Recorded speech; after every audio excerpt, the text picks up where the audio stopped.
Hi everyone, Suri here with Southern Sydney Synagogue. I hope you're well. This week's Parsha is Parshat Vayeishev, and it begins telling us the story about Yosef. Yosef, an individual who is called uniquely as Yosef HaTzadik, Yosef the righteous one. So Yosef in this particular Parsha begins sharing some of the dreams that he has with his brothers. His brothers don't like his dreams, don't like him as a brother, unfortunately, and they come to a conclusion to sell him. Yosef gets sold, ends up in Egypt, and in Egypt he continues to serve as a Jew, and that is why he is called Yosef HaTzadik.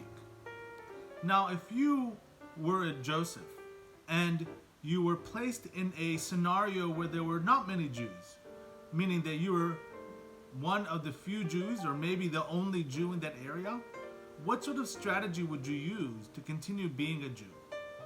I mean, you might find yourself in a quite difficult place, not only just physically, but also spiritually.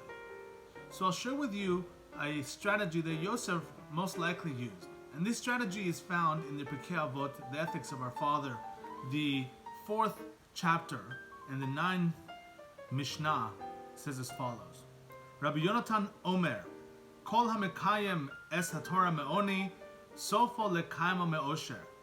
V'chol hamevatal es haTorah me'osher, sofo levatala me'oni. Rabbi Yonasan says, whoever fulfills the Torah by learning it, even as a poor man, will end up fulfilling it as a rich man. But whoever neglects Torah learning as a rich man will end up neglecting it as a poor man. That Mishnah is so powerful because it shares with us a strategy that we can implement and use every single day of our lives, with learning Torah or with anything. So it's hard to be able to start something, but if we never start it, take one step of it, it doesn't matter if we're going to be rich or poor, meaning rich financially or poor financially, or rich emotionally or poor emotionally. The point is we have to start. And if we start when we find things that are hard, eventually we will be able to do that subject that we are learning, that topic that we are focusing in, the Torah that we are learning in a status of abundance.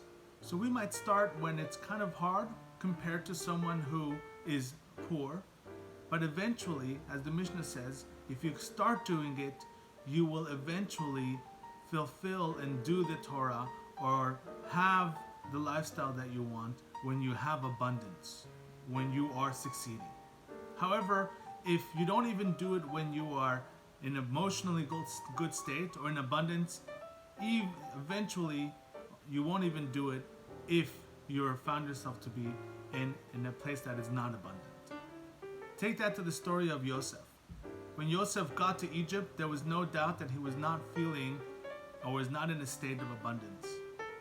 But nevertheless, because he stuck to his values of doing the Torah, of being the Jew that he needed to be in that place when he was poor, most likely poor financially and poor emotionally, eventually he became the viceroy of Egypt, where he was able to learn Torah, take care of his family, of his brothers, of his nephews, nieces, of the entire Jewish nation at that point in history in abundance. So with that, I conclude with a beautiful message. Simple one as well. Hanukkah is a time where we can physically see that there is a light, an inspiration to do something spiritual, just one mitzvah. And it starts with just lighting one candle, and then 2, and then 3, and then 4, up until 8. Let that particular practice of doing one small thing just every night be an inspiration to us in our Jewish lives and in our regular lives, that we should just start doing what we need to do spiritually and physically now.